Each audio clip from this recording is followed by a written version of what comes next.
हमारे साथ बैठे हुए हैं भीम आर्मी दिल्ली प्रदेश के महासचिव कनिक सिंह जी। मैं कनिक सिंह जी से पूछना चाहूँगा, आप देशवासियों को डॉक्टर भीमराव अंबेडकर के इस जन्मदिन पर क्या शुभकामनाएं देना चाहेंगे? पहले तो सभी साथियों को मेरा क्रांतिकारी जय भीम। मैं कनिष्क सिंह दिल्ली प्रदेश महासचिव। मैं सभी साथियों को एक तो 128वीं जन्म दिवस जो है आज बाबा साहब अम्बेडकर का, उसके लिए सबको हार्दिक शुभकामनाएं। और सबसे मैं ये बोलता हूँ, आज ये कहना चाहता हूँ कि जितने भी आज लोग आज उपस्थित हैं, आज इतना अच्छा पूरा का पूरा एक माहौल एक जो बना हुआ है यहाँ पे, और उसको देख के बहुत अच्छा लग रहा है कि अभी हमारे में यूनिटी है। और ऐसे मनुवादी विचारधारा वाले लोग जो हैं हमारी यूनिटी को तोड़ नहीं सकते, चाहे वो कितना भी कुछ भी कर ले। जी, मेरा दूसरा सवाल आपसे ये है कि यहाँ पूरे देश से लोग आते हैं जी, दिल्ली के अंदर ही, जी। तो यहाँ इसी तरह का मेला यहीं क्यों लगता है और क्यों नहीं लगता है? आप बताएंगे कृपया करके। नहीं, ये एक तो अच्छी बात है कि हमारा बिल्कुल पार्लियामेंट के बगल में लगता है, क्योंकि ये बिल्कुल बाबा साहब की यहाँ पे तस्वीर भी है। और पार्लियामेंट में लगने का मतलब ये है कि बाबा साहब हमें बता रहे हैं कि अब जो है संविधान हमें ताकत, उन्होंने हमें ताकत तो दे ही दी है संविधान की। अब वो ये चाहते हैं कि अब हम जो है पूरे के पूरे पार्लियामेंट पे पूरा कब्जा कर लें, क्योंकि वो चीज़ सबसे ज़्यादा ज़रूरी है। बिना उसके कोई हमारी पावर नहीं है, बिना उसके हम कुछ चेंज नहीं कर सकते। और मनुवादी लोग जो हैं, जो हमारे संविधान को ख़त्म करना चाहते हैं, वो पूरी की पूरी कोशिश करेंगे। लेकिन आज हमारी भीड़ जो आज हम समता आवाज़ ने पूरी की पूरी हम आपको पूरा जुलूस दिखाया होगा, पूरा जो मेला यहाँ पे लगा हुआ है, वो यूनिटी वो कोई नहीं, हमारा कोई तोड़ नहीं सकता। आप भीम आर्मी एकता मिशन की तरफ से पूरा देश के युवाओं को क्या मैसेज देना चाहेंगे बाबा साहब के जन्मदिन पर? मैं सबसे बड़ा मैसेज तो ये देना चाहूँगा कि ये जो दिल्ली प्रदेश में जो हम लोग भीम आर्मी है, वो दिन रात हम लोग काम कर रहे हैं, समाज के लिए हम लोग काम कर रहे हैं। और हम लोग चाहते हैं कि आप सभी साथी भीम आर्मी से जुड़े। एक जो अटैचमेंट हम चाहते हैं कि आपका भीम आर्मी से रहे, क्योंकि चंद्रशेखर भाई हम हैं, दिल्ली प्रदेश में प्रभारी जी हैं, हमारे सुजीत सम्राट जी हैं, उनकी छत्र छाया में हम जो है पूरी की पूरी तरीके से दिन रात भीम आर्मी में लगे हुए हैं समाज के लिए काम करने के लिए। तो हम बस ये चाहते हैं कि आप लोग भीम आर्मी से जुड़ें। बस, बहुत बहुत धन्यवाद। मैं एडवोकेट मनोज कुमार, भीम आर्मी का सैनिक, समता आवाज की तरफ से मैं कनिक सिंह जी का बहुत बहुत धन्यवाद देना चाहूँगा, और समता आवाज का भी कि इन्होंने हमारा इंटरव्यू लिया और पढ़ने का मौका दिया और बाबा साहब के बारे में बताया और भीम आर्मी के बारे में बताया। Thank you very much. मेरा नाम मंजीत सिंह है, मैं 6th क्लास में पढ़ता हूँ, मैं 6th क्लास का स्टूडेंट हूँ।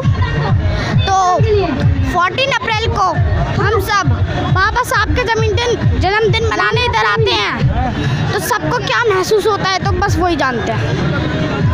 और आगे बोलो, आप कुछ कहना चाहेंगे? सभी देशवासियों को मैं ये कहता हूँ कि डॉक्टर BR अम्बेडकर से जुड़े रहें। जय भीम, जय भारत।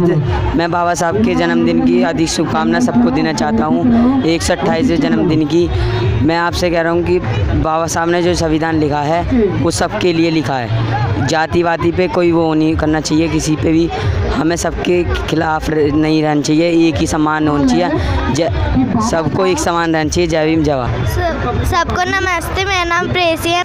जय भीम, नमो बुद्धा साथियों। मैं इस वक्त संसद मार्ग पर हूँ और अब जो जितने भी स्टॉल लगे हुए हैं और वो सब कुछ सबका मैंने निरीक्षण किया कि तो सेवाएं अपने अपने कंपनी अपने अपने संगठन का लोगों के बीच में रख रहे हैं। और आज एक पहली बार ये स्टॉल देखने को मिला जो कि हमारे जो मुस्लिम कम्युनिटीज़ हैं। तो मैं समता आवाज टीवी को मैं दिखा देना चाहता हूँ कि जो मुस्लिम कम्युनिटी से है वो पहला स्टॉल देखने को मिला कि कहीं ना कहीं ये जागरूकता बाबा साहब ने सभी कम्युनिटी के लिए ये जागरूकता दिया है। और शिक्षा प्रचार और जितना भी बाबा साहब का जो भी योगदान कहा जाए वो भी बहुत कम है समाज के लिए, उन्होंने बहुत कुछ किया है। तो क्या आप कुछ कहना चाहेंगे? सर, मैं कहना चाहूँगा कि आपका नाम, आपका जी, मेरा नाम मोहम्मद शारिक है, मैं पुरानी दिल्ली में रहता हूँ अपना। और हम यहाँ इस मैसेज को लेकर आए कि हमारे बनाने वाले ने हमको फ़र्क नहीं करा, लेकिन हम इंसानों ने आपस में एक दूसरे को बांट लिया, जिसके कारण आज समाज के अंदर धर्म के नाम पर, कास्ट के नाम पर एक दूसरे को मारा जा रहा है, काटा जा रहा है। हमारे बनाने वाले ना, हिंदू का भी खून वही है, मुस्लिम का खून वही है, हमारा खून एक है, हमारा पैदा करने वाला एक है। जब सूरज एक है, चांद एक है, तो हमारा ईश्वर अलग नहीं हो सकता। हम एक ही मानवता संदेश लेकर यहाँ पर आए हैं और एक दूसरे एक है। और हम आज जय भी मनाने इसलिए आए हैं क्योंकि बाबा साहब ने हमको संविधान में ये दिया है कि हम लोग, हमारा राइट है कि हम जो धर्म मानना चाहें मान सकते हैं। हम उसको बराबरी का संदेश देंगे। आप बाबूजी आप कुछ कहना चाहेंगे? मैं भी ये कहना चाहूँगा, जब ईश्वर एक है तो धर्म अनेक क्यों है? ये धर्मों में अलग अलग धर्मों में बांट दिया गया है, ये पाखंडता है, ये ख़त्म होना चाहिए, वो चीज़ ख़त्म होना चाहिए। सब लोग बराबर है, सब इंसान बराबर है, सब एक ही माता पिता की संतान है। तो ये अलग अलग क्यों, ऊंच नीच क्यों? एक ही माता पिता की संतान में माता पिता अपनी संतान में फर्क थोड़ी कर सकते हैं कि कोई ऊंचा है, कोई नीचा है, कोई छोटा है, कोई बड़ा है। ऐसा कैसे हो सकता है? ये गलत है, नहीं होना चाहिए, सुधार होना चाहिए। बाबा साहब के विचारों को मानते हैं? बिल्कुल मानते हैं। बाबा साहब ने जो इक्वालिटी दी है, तमाम धर्मों को एक सम्मान दिया है, आज़ादी दी है, जो चाहे कोई धर्म माने। धर्म की बुनियाद पर अभिन्नता नहीं होनी चाहिए, एकता होनी चाहिए। तो क्या आप ये ईश्वर के माध्यम से क्या मैसेज क्या देना चाहते हैं? हम बताना चाहते हैं कि ईश्वर जो है एक है, सूरज एक है, चाँद एक है, आसमान एक है, जमीन एक है। बांट दिया धर्म अनेक कैसे हो सकते हैं?